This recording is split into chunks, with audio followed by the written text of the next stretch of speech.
আসন্ন নির্বাচনকে ঘিরে বাংলাদেশের রাজনীতি এখন জোট আর সমঝোতায় ব্যস্ত। ক্ষমতার চেয়ার এতটাই গরম যে নবীন আর প্রবীণরা ভাগাভাগির প্রতিযোগিতায় নেমেছেন। কোন দল কয়টা আসন পাবে, কোন দল কার সঙ্গে জোটে গেলে বেশি সুবিধা পাবে, এখন এটার একটা প্রতিযোগিতা চলছে।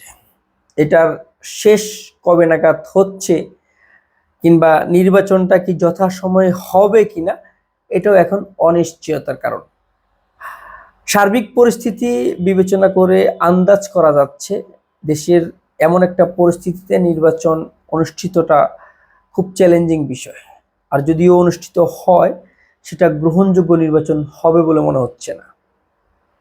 একটা ক্লান্তিকাল, একটা ঐক্য বিনষ্টের দেশ এবং একটা মতপার্থক্যের রাজনীতির মধ্যে যদি জাতীয় নির্বাচন হয়, সেটা হবে একটা অস্থির রাজনীতি, একটা বিশৃঙ্খল পরিস্থিতি।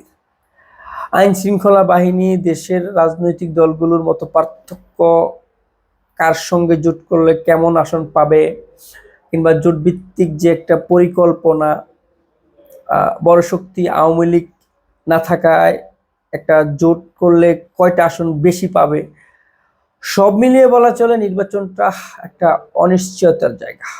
26 ফেব্রুয়ারিতে নির্বাচন হচ্ছে বলে আমাদের মনে হচ্ছে না।